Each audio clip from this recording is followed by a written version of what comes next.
নাহমাদুহু ওয়া নুসাল্লি ওয়া নুসাল্লিমু আলা রাসূলিল কারীম। দেশ বিদেশ কাছে দূরে থেকে আমাকে যারা দেখছেন সম্ভাষণ জানিয়ে আমি শুরু করছি। আসসালামু আলাইকুম ওয়া রাহমাতুল্লাহ। এক বোন একটি প্রশ্ন নিয়ে এসেছেন, সেটা কি? আসসালামু আলাইকুম হুজুর। হুজুর, আপনার কাছে আমার প্রশ্ন হলো, আমরা শুনেছি রাসূল এবং নেককার দিনদারদের হাতে বরকত আছে। আমি এই বিষয়ে আপনার কাছে জানতে চাই। হ্যাঁ, আপনি সত্যিই শুনেছেন।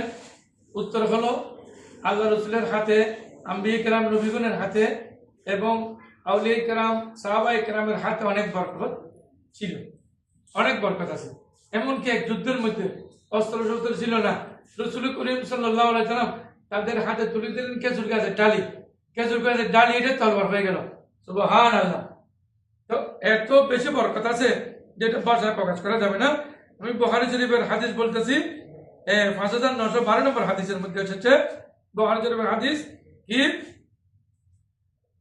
ইয়াকুলু যাহাবাত বি খালাতি ইলা রাসূলুল্লাহ সাল্লাল্লাহু আলাইহি ওয়াসাল্লাম। হযরতে সাইদ বিনতে ইয়াজিদ বলে, আমাকে আমার খালা খালাম্মা রাসূল করিমের নিকট নিয়ে গেছেন। ফাকালা ইয়া রাসূলুল্লাহ, তিনি বললেন, ইন্না ইবনা উখতি ওয়াজুন।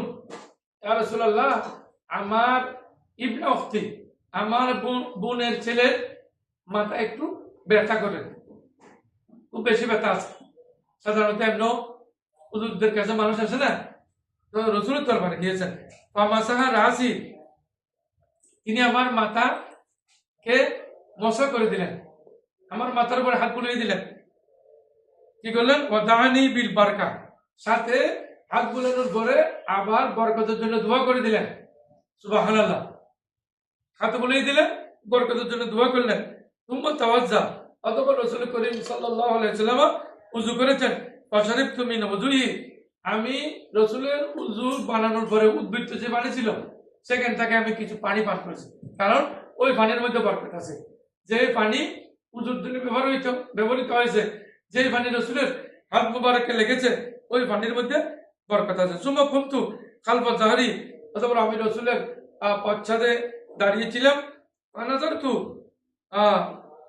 ইলা খাতাম বাইনা কাতিফায়ে মিসলা জিদিল হাজলা, আমি রসুল করিম সাল্লাল্লাহু আলাইহি ওয়াসাল্লামের পিছন দিকে একেবারে খাটের চাদরের মতো সুন্দর একটি মোহরে নবুয়ত দেখলাম। রসুলের এখানে মোহরে নবুয়ত ছিল, ওইটাও দেখলাম। তাহলে আমরা বুঝতে পারলাম এখানে রসুলের হাতে বরকত আছে, উযুর পানির মধ্যে বরকত আছে। রসুল করিম সাল্লাল্লাহু আলাইহি ওয়াসাল্লাম হাত বুলিয়ে দিলেন, এর পরক্ষণে উনি ভালো হয়ে গেলেন। তাই বোঝা যায় আল্লাহ দিনদার নেককার বান্দাদের হাতে এমন কতগুলো আল্লাহ দশ খেতে দিয়েছেন, যারা হাত বুলিয়ে দিলে বান্দারা ভালো হয়ে যায়। আর রসুল করিম বরকতের জন্য দোয়া করলে বরকত হয়ে যায়। মদিনা শরীফ মদিনাবাসীদের জন্য রসুল করিম অনেক দোয়া করেছেন, আল্লাহুম্মা বারিক ফিহি, আল্লাহ মদিনাবাসীদের জন্য বরকত দান করো, মদিনা শরীফের ফলে বরকত দান করো, মদিনা শরীফের বিভিন্ন খাদ্য দ্রব্যের বরকত দান করো। এই জন্য মদিনা শরীফে বরকত আল্লাহ রাব্বুল আলামিন একের পর এক বরকত হচ্ছে। ওয়া আখিরু দাওয়ানা আলহামদুলিল্লাহি রাব্বিল আলামিন। আসসালামু আলাইকুম ওয়া রাহমাতুল্লাহ।